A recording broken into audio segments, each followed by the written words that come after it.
নমস্কার, সবাই কেমন আছেন? আশা করি সবাই খুব ভালো আছেন, আমিও খুব ভালো আছি। তো চলুন প্রতিদিনের মতো আজকের ব্লগটা এখন থেকেই শুরু করি। আজ বৃহস্পতিবার আর সাথে অমাবস্যা, মানে আজকে মা লক্ষ্মীর সাথে সাথে মা কালীরও পূজা আছে বাড়িতে। আজকে যা মনটা আনন্দ লাগছে কি বলবো। গত 1 মাস আগে পূজা হয়েছিল, আসলে মাঝখানে যে অমাবস্যাটা পড়েছিল সেটাতে তো অম্বুবাচী পড়েছিল, তাই পূজা হয়নি। আবার 1 মাস পরে আজ পূজা হবে। আকাশটা আজকে একটু মেঘলা মেঘলা লাগছে। সকালবেলা দেখুন 1 শালিক, না অবশ্য আমার আগেই 2 শালিক দেখা হয়ে গেছে। আমার বাড়িতেই তো এখন 2 শালিক আছে। ওই দেখুন শিব ঠাকুরের সাপের মাথায় একটা টুনটুনি পাখি বসে আছে, যেটাকে বলা হয় লড়াই বুলবুলি। চলুন আমার পাখিতে যে কাঁদছে খাবার জন্য, ওদেরকে খাইয়ে দিয়ে তারপর আমি রান্নাঘরে যাব। আজকের একটু রুটি তরকারি হবে। আজকে ঘুগনি হবে। ঘুগনির কড়াইটা আমি গতকাল রাতেই ভিজিয়ে রেখেছি, আর তার সাথে রুটি করব। আসলে পরপর কয়েকদিন ধরে নিরামিষ, তাই ভাবলাম আজকের শুরুটা একটু শুকনো শাকনা দিয়েই স্টার্ট করি, মানে রুটি। পরোটাও নয় আর লুচিও না, কারণ এখনও হাতে 2 দিন আছে যে 2 দিন আমাকে লুচি বা পরোটা খেতে হবে, আর রোজ রোজ একই খাবার খেতে ভালো লাগে না। তো সেই জন্য আজকে রুটি করলাম, আর রুটির লেচিটা আগে থেকেই মাখা ছিল আটাটা ফ্রিজে, তো সেই জন্যই কটা রুটি করে নিলাম। আর ঘুগনির কড়াটা কি দারুণ সিদ্ধ হয়েছে দেখুন। আর ওই বাবা আবার একটু এরকম গলা গলা কড়াইয়ের ঘুগনি খেতে বেশি পছন্দ করে। তো তেলের মধ্যে প্রথমে এলাচ ডালচিনি দিয়ে দিয়েছি, তার মধ্যেই আলুটা দিয়ে ভাজবো। একেবারে আলুটা ভাজা হয়ে গেলেই টমেটোটা দিয়ে দেবো, মানে একসাথে আর কি করে নেবো, আলাদা করে আর মশলাটা কষবো না। টমেটোটা ভাজা ভাজা হয়ে আসতেই আমি দিয়ে দিয়েছি মশলাটা, একটু আদা, একটু জিরের গুঁড়ো, তার সাথে লঙ্কা, হলুদ সব রকম, আর চিনি। আর এই যে মশলা ধোয়া জলটাও দিয়ে দিলাম। এবারে ভালো করে কষে নিয়ে আর জল ঢেলে দেবো। তবে তার আগে কড়াইটা দিয়ে দেবো। কড়াইটা তো অলরেডি সিদ্ধ হয়েই গেছে, আর সত্যি কথা বলতে আলুটাও না ভাজতে ভাজতে সিদ্ধ হয়ে গেছে, যেহেতু ছোটো ছোটো করে কাটা আছে তো সেই কারণে। চলুন এদিকটা তো মোটামুটি হয়েই গেল কষা। এদিকে আবার একটু দুধটা জাল দিতে বসিয়েছি। আজকে একটু লাচ্চা করব। ওপর থেকে একটু এলাচি দানা ছড়িয়ে দিলাম, গন্ধটা সুন্দর আসবে। চিনিটাও দিয়ে দিয়েছি দুধের মধ্যে, ওটা ফুটতে থাকুক। ততক্ষণ আমি ঘুগনির কড়াইটা একটু নেড়ে ছেড়ে আর জল ঢেলে দিই। তবে বেশি জল দেব না, এমনিতেই তো খাদা খাদা হয়ে গেছে। আসলে কড়াইটা যেহেতু গলে গেছে, তাই ঘুগনিটা একদম মাখো মাখো হয়ে যাবে। তবে আমারও দারুণ লাগে জানেন, এরকম নিরামিষ ঘুগনি এরকম একটু মাখো মাখো হলে। এর মধ্যে এবারে লাচ্চাটা দিয়ে দেবো, দিয়ে এটা লিভিয়ে দেবো গ্যাসটা। চলুন আজকে টিফিনে আমি কয়েকটা বিস্কুট নিয়ে নিয়েছি, আর এই বিস্কুটটা আধখানা, কারণ এটা একটু গোপাল ঠাকুরকে দিয়েছি, আজকে এই বিস্কুটটা নিয়েছি তো সেই জন্য। পাখি দুটো দেখুন কি সুন্দর পরস্পরের কাছে বসে আছে, যেন মনে হয় 2 বন্ধু, আর কত দিনের চেনা। বন্ধু বলবো না, যেন মনে হচ্ছে মায়ের পেটের বোন। দেখুন কি সুন্দর না, ওদেরকে দেখলেও আমার চোখটা জুড়িয়ে যায়, যেন কি মিল। কিন্তু সত্যি কথা বলতে আমার আগের পাখিটা এত বুলি বলে বা এত কথা বলে কিচিরমিচির করে, সারাদিনটা ওদের নিয়ে আমার বেশ কেটে যায়। এবারে টুপটুপ করে বৃষ্টিও এসে গেছে। এবারে আমি পুজোয় বসে গেছি। আজকে তো আবার অনেকটা সময় লাগবে, বৃহস্পতিবার, তার উপরে অমাবস্যা, তাই আজকে মায়ের পায়ে একটু আলতা লাগিয়ে দিলাম। আর মন্দিরেও যাব, মায়ের পায়ে আলতা লাগিয়ে দেবো, সিঁদুর পরিয়ে দেবো। এই কাজগুলো আমি করি অমাবস্যার দিনকেই। চলুন মোটামুটি তো হয়ে গেল, মায়ের পায়ে নূপুরটা এবারে পরিয়ে দিলেই হয়ে যাবে। তবে আজকে কিন্তু অনেকটা বেলা হয়ে গেছে পুজো করতে বসতে। এখন বাজে প্রায় 12:30টার মতো। আসলে একটু প্যাকেটের কাজ করতে গিয়ে দেরি হয়ে গেল। আসলে অনেক দিন ধরেই কাজটা তুলতে পারছি না, তাই ভাবলাম আজকে একটু কাজ করি। তারপরে আবার যেতে হবে বোনের বাড়ি কয়েকদিন পরে।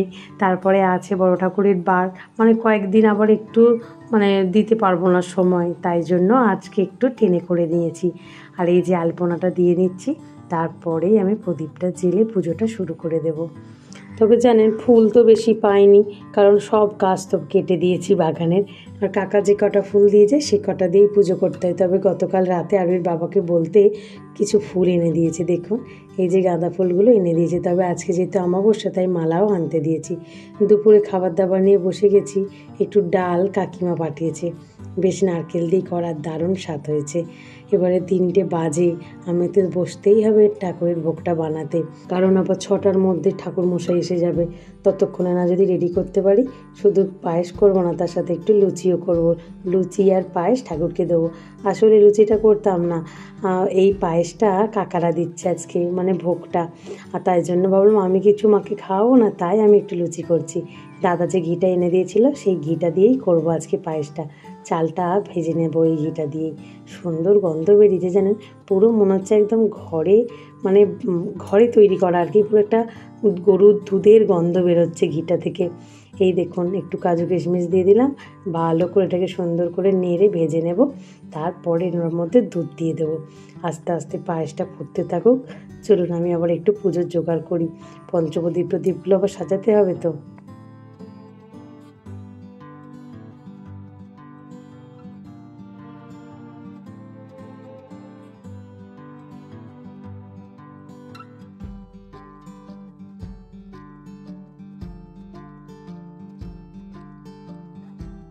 তবে আর বেশি দেরি নেই, আবার একদিন পায়েস বানাতে হবে। সেটা কী কারণে?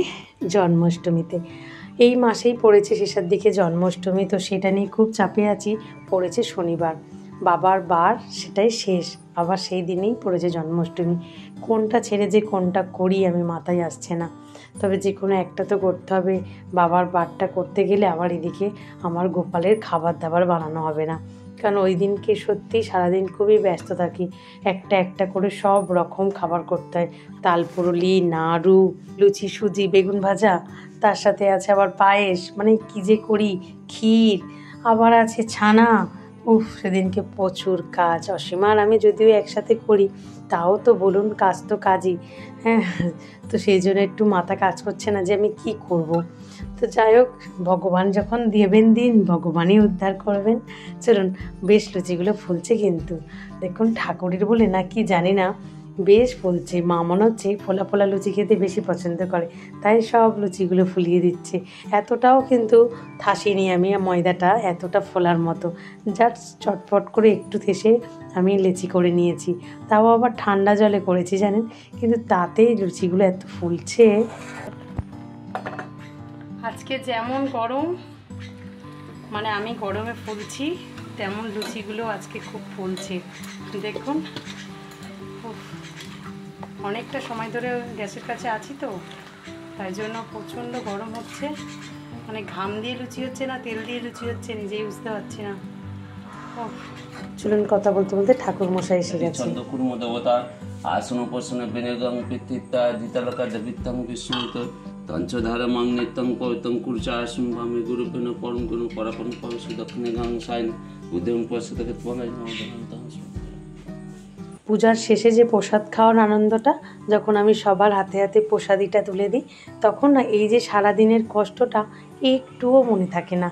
তখন মন ভরা আনন্দ হয় যে সত্যি আমি যেটা দিতে পারছি, আমার যে কি আনন্দ হয় আপনাদেরকে বলে বোঝাতে পারবো না।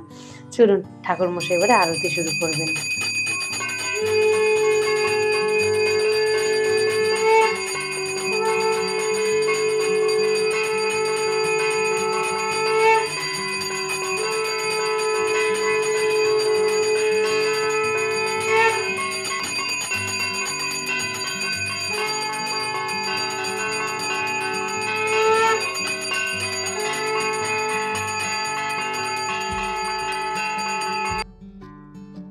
আমিও তাহলে আজকে ভিডিওটা এখানেই শেষ করি। আগামীকাল একটি নতুন ব্লগে আপনাদের সাথে আমার আবারও দেখা হবে। সবাই সুস্থ থাকবেন, ভালো থাকবেন, সবাইকে ভালো রাখবেন। আর ব্লগটা কেমন লাগলো অবশ্যই কমেন্টে জানাবেন। আর যদি ভিডিওটা ভালো লেগে থাকে তাহলে একটা লাইক, সাবস্ক্রাইব করে পাশে থাকবেন। টাটা।